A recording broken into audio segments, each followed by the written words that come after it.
Hello everyone, আমি এশা চলে এসেছি আবার একটা নতুন ভিডিও নিয়ে। তো আজকে আমি বানাবো একটা হ্যান্ডমেড জুয়েলারি রেড আর হোয়াইটের কম্বিনেশনে। দুর্গাপুজোতে পরার জন্য এটা একটা বেস্ট জুয়েলারি হবে। তো প্রথমে আমি একটা কার্ডবোর্ডের ওপর রাউন্ড শেপের দুটো কানের বেস বানিয়ে নিচ্ছি। সাইজটা তোমরা তোমাদের পছন্দ মতো করো। তোমরা চাইলে যেই পার্সেলের যে সব কার্টুন বোর্ডগুলো আসে ওইগুলো ইউজ করতে পারো। তোমাদের কাছে এই ধরনের বোর্ড নাও থাকতে পারে, তাই জন্য বললাম। এবার আমি এই যে গলার দেখো একটা হাফ মুন শেপের একটা বেস কেটে নিচ্ছি। এর আগে আমি একটা বেস কেটেছি, সেটা তোমরা দেখেছো। ওই কানের থেকে একটু বড় ধরনের একটু বেসটা কেটেছি। এরপরে আমি ফেভিকলের গ্লুটা ইউজ করছি। ওটা কাপড়ের উপর দিয়ে বসিয়ে সাইড থেকে কিছুটা করে কাপড় রেখে কাপড়টা মেন কাপড় থেকে কেটে নিয়েছি। এরপরে এইভাবে গ্লু দিয়ে আমি পুরোটাকে মুড়ে নেব। কানেরটাও এইভাবে মুড়ে নিয়েছি। এবার হাফ মুন শেপের যেইটা আছে বেসটা, ওইটা এবার হোয়াইট কাপড়ের ওপর বসিয়ে দিয়েছি। এটাও সেম প্রসেসে কেটে নিচ্ছি। তোমরা এখানে চাইলে অন্য কোনো গ্লু ইউজ করতে পারো। আমার আশেপাশে তোমরা অনেক নয়েজ শুনতে পাবে, কারণ আমার বাড়ির পাশেই একটা নার্সারি, আর এখন দিনের বেলা, তাই জন্য খুব সাউন্ড আসছে। কিছু করার নেই, এইভাবে আমাকে ভিডিও বানাতে হয়। এবার আমি ওই পিঙ্ক কালারের বেসের ওপর একটা ফেভিক্রিলের হোয়াইট কালার নিয়েছি, তুলি দিয়ে আমার মনের মতো আলপনা করছি। তোমরা এখানে নিজেদের পছন্দ মতো ডিজাইন করতে পারো। যতটা তোমরা করতে পারবে ততটাই করো, বেশি ডিফিকাল্ট ডিজাইন চুজ করো না যেটা তোমরা করতে পারবে না। আমি হাফটা ডিজাইন করছি আর এক সাইডে একটু জায়গা ফাঁকা রাখছি, যাতে ওই কালারটা পুরোটা দেখা যায়। দেখলে ওইটা অনেকটাই হাইলাইট করবে জিনিসটাকে। আমি এখানে 1 নম্বর তুলিটা ইউজ করছি। তো খুবই সিম্পলের ওপর ডিজাইনটা রাখছি, যেটা খুবই অ্যাট্রাকটিভ লাগবে।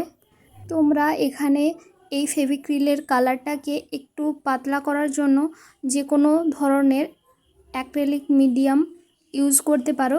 আমি এখানে জলটাই ইউজ করেছি। যদি তোমাদের কাছে মিডিয়াম থাকে তোমরা মিডিয়ামটা ইউজ করো, ওইটা অনেকটাই লং লাস্টিং করবে এই আলপনাটাকে। সেম ওই হোয়াইট অ্যাক্রিলিক কালারটা দিয়ে আমি কানেরটার ওপর একটা অন্য আলপনা করছি। এটা একটু অন্য ধরনের করছি, ওইটার থেকে আলাদা। এবার দুটো পেছনে স্টাড নিয়ে গ্লু দিয়ে চিটিয়ে দিলাম। দুটো চেটানোর পরে আমি ছোট ছোট টুকরো দুটো রাউন্ড শেপের কাপড় কেটে নিয়েছি। এরপর ওর পেছনে এটা বসিয়ে দেব, যেটা দেখতে ফিনিশিংটা অনেকটা সুন্দর লাগবে পেছন থেকে। এরপরে আমি একটা সুতো একটা সূচ নিয়েছি, যেটা দিয়ে আমি কড়িগুলোকে বেঁধে নিচ্ছি এইভাবে। এই সেম প্রসেসে তোমরা কড়িগুলো বেঁধে নিতে পারো। যদি তোমাদের কাছে জাম্প রিং অ্যাভেলেবেল থাকে, যদি তোমরা লোকাল মার্কেটে পেয়ে যাও, তাহলে তোমরা জাম্প রিং কিনেও বানাতে পারো। আসলে আমি এই ভিডিওটা মেনলি বানিয়েছি যাদের হ্যান্ডমেড জুয়েলারি পছন্দ কিন্তু এত দাম দিয়ে কিনতে চাও না, নিজেরাই ক্রাফটিং কাজ করতে পছন্দ করো, তাদের জন্য। তো তোমরা এই ভিডিওটা দেখে নিশ্চয়ই বুঝে গেছো যে কিভাবে বানাতে হবে। যদি তোমাদের ভিডিওটা ভালো লেগে থাকে প্লিজ চ্যানেলটাকে সাবস্ক্রাইব করে দিও, আর পাশে থাকা বেল আইকনটাকে প্রেস করে দিও। তো আমি এখানে টার্সেলটাকে সেম প্রসেসে কোনো জাম্পিং না দিয়েই করছি। এখানে একটা সুতোতে 3টা পিঙ্ক কালারের বল, দেন একটা হোয়াইট কালারের বল ইউজ করেছি। তারপর পেছনে একটা টার্সেলের মধ্য দিয়ে ঢুকিয়ে আবার সাইড থেকে আর একটা করে পিঙ্ক কালারের বল অ্যাটাচ করে আমি এরকম ফুল টাইপের একটা টার্সেল বানিয়েছি। তোমাদের যদি এটা কঠিন লাগে তোমরা সিম্পল একটা লাইনেই তোমরা এটা কমপ্লিট করে দিতে পারো। আর একদম পেছনে যে টার্সেলটা আছে ওইটা তোমরা মার্কেটে যদি পেয়ে যাও তো খুব ভালো কথা, আর যদি না পাও তাহলে তোমরা আমাকে কমেন্টে জানিও, আমি ওইটা বানানোর প্রসেসটাও তোমাদের দেখিয়ে দেব।